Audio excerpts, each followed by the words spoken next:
The third warning was about my inappropriate comment and speech during our lunch with the colleagues. So I made some light comments about I was just trying to be myself and not thinking too much, but I misjudged the professional boundary. Hey, it's your friend Christine. It's been way too long, and I have to tell you what happened. Basically, my life hit a reset button.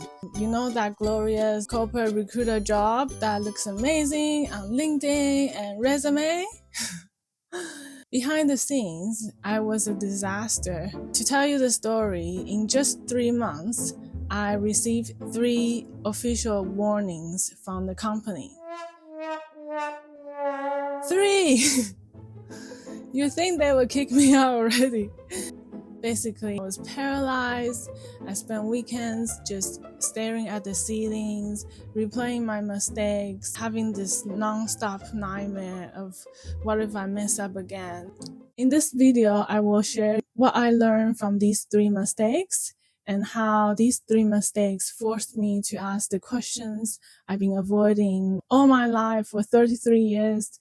And it led to me finding out my problems, putting a system to address it. So hopefully my failures and my lessons and the systems I put in place will help you too. 3 warnings led to me finding out that I have ADHD, which has changed everything for the better. So I'm very grateful for these experiences. To give you the context, back to 6 months ago, I'd just started this new recruiter job. This company is very people and result driven. So hiring for them is not just to fill a seat. It's to recruit a very specific, certain profile and personality fit that will thrive long-term in the environment. They are crafting the work culture intentionally, and the team needs to be top-notch. So I really respect that. I think it's really cool. But for my brain, which I will find out is wired for fun and fast, and dopamine hit right away, fast reward. So whilst I take full responsibility and ownership of the mistakes I made, I was operating a machine without the instruction manual, without knowing how my brain worked. I don't know if you have ever received a warning at work. It's quite scary. You're guessing what's gonna happen. Maybe you didn't know. It just come out of blue, but it's quite scary actually to receive constructed feedback and warnings at work. So here we go. My first warning was about my impulsivity. Let's get into the ADHD brain for a second. Our brains are wired to be interest-based and dopamine-driven, which means if something is very exciting and challenging and engaging and fun, then we're 100% in. But if something is a bit boring and a bit rigid, or if we don't personally connect with the value or criteria, then my motivation just disappears. After a while, when I still couldn't find suitable candidates that meet the specific criteria, I started to send people who I like. I'd get excited by a likable candidate, and I get so excited and I get carried away, and I would just send them over to the hiring manager. Although deep down, I know they didn't meet all the criteria the role was looking for. So I got my first warning. The company essentially told me I have to slow down. They need quality over speed. So I was very embarrassed. By the time I had been doing recruitment for years, it's not my first recruitment job. And I thought I knew that by now, not to send candidates who are not the 5-star candidates. But sometimes it's so hard to fill a role and you just want to present something, at least they've got an option. But they were right. I was letting my likability gauge to override my suitability gauge.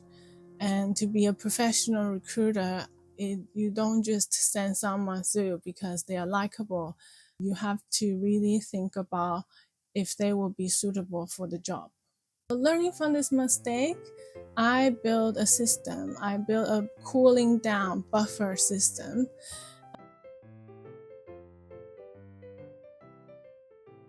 Ever since when I interview someone, even though they're amazing, I feel the rapport, connected with them, but I will never tell them in the interview right away that they are being moved forward to the second round interview.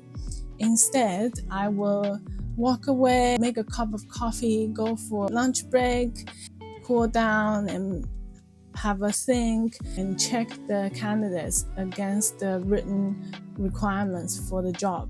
After that, if I still think they are great, then I will present them to the hiring manager. Huge thanks to the team who gave me the warning, because that piece of feedback has helped me tremendously. I have never ever wasted a hiring manager's time ever since. The second warning was a bit more embarrassing. It's about a lack of attention to detail. It's the classic ADHD error. So I made a costly budget error on a job ad, which cost the company some money. So I received a warning for it. Classic ADHD error because we have this mental blink.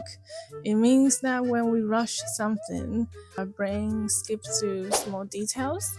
So I learned that I cannot trust my own eyes to spot my own typos. Learning from these lessons, I created a system to help me not make the same mistakes again.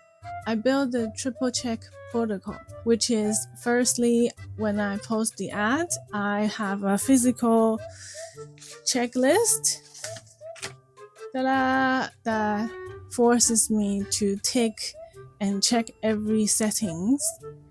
And after checking every settings and post the job, I will take a screenshot and I will highlight the important critical figures. So that includes the salary, the working hours, the locations, as these are very important information on a job ad. And sometimes when we have to post anonymous ads and we could not reveal the company names, that's important as well. So I will double check that. And then once I highlighted my screenshot, I will save it as a record to get back to double check if need be. After that, I would set my calendar reminder. Every Monday morning, I would check my ad budgets. This process forces me to slow down and verify every detail when I'm doing an important task that will affect the company's financials. Therefore, I'm grateful for this warning and this lesson because it helped me to be more professional and improve my accuracy moving forward. And finally, the third warning. The third warning was about my inappropriate comment and speech during our lunch with the colleagues. Sometimes my thoughts came out of my mouth without me knowing it. I was really getting more familiar with the colleagues, and they are pretty much at my age, so I feel like we are just friends. I did not have the awareness that I need to put up boundaries between colleagues and friends. Oh God, this is when I have to laugh at myself.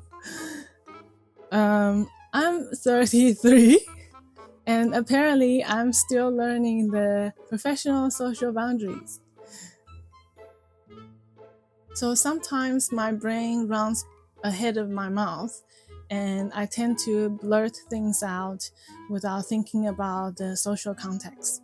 So during our lunch break, when I was eating with my colleagues, I made some light jokes and I was being too familiar, too fast. So I made some liked comments about I was just trying to be myself and not thinking too much, but I misjudged the professional boundary. So that's when I received my third warning about inappropriate speech at work. This painful feedback has helped me so much. It's really uncomfortable, but it really changed me. I am now definitely more aware and mindful of what I said in a professional interaction to make sure I treat everyone with the respect and the kindness they deserved. Thanks to the team to help me to become a better person. Receiving these warnings were brutal, as you can imagine. Despite my effort meditating every day, I still feel this anxiety on my body. I was losing hair and I was ruminating, worrying about making the next mistakes again. Finally, I spoke with a therapist. So when I spoke with the therapist and described my compulsive desire to rush through tasks, and the resulting errors, the therapist asked me the most simple but life-changing question. She asked me, "Hey, have you thought of doing a ADHD self-assessment?" And I was like, "What? I have not thought of that." Weirdly enough, in the same week, another friend noticed my crazy topic jumping conversation and he said the same thing. He's like, "Hey girl, have you thought of doing a self-assessment to check if you have ADHD?" So it was like the universe was using two people to tell me something. And so I did. I went online, I did the WHO's ADHD self-assessment. And when I saw the results, I had such a relief and everything just makes sense.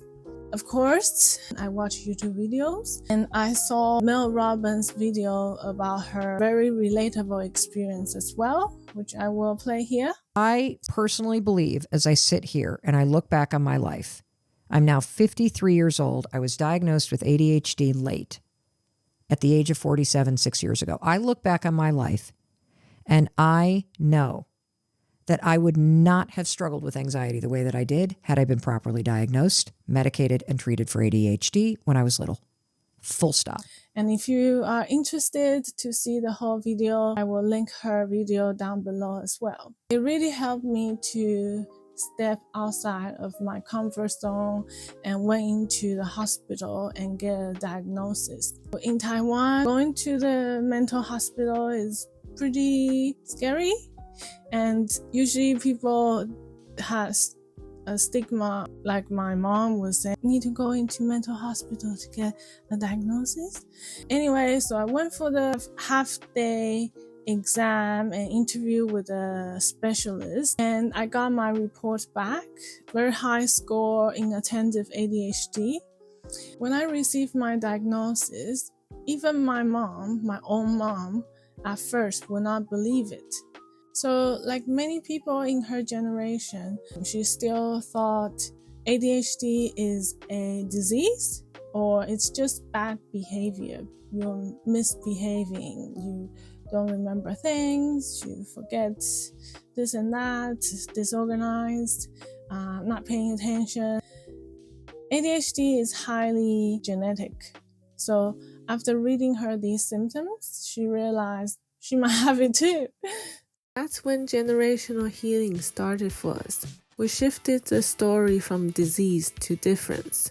Since I was a kid, my mom always has this constant reminders for me, telling me to be careful, to be careful. Now I understand that was her love, trying to help me survive in a world that's not built for my brain.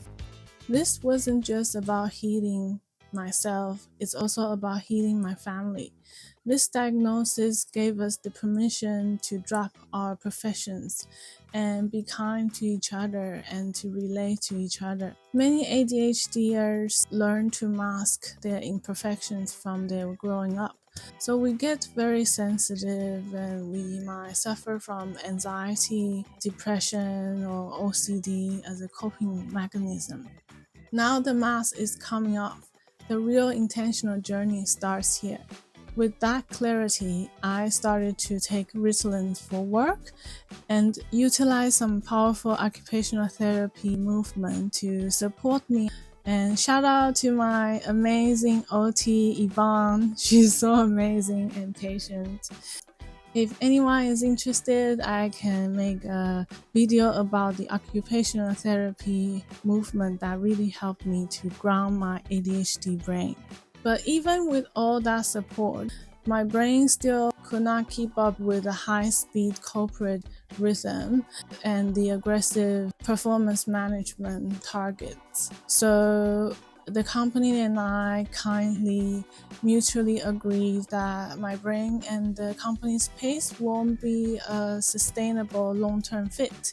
Therefore, I'm very grateful for the soft exit with the company, and it gave me this nudge to explore and find a rhythm that suits me. And that's why I'm here with you.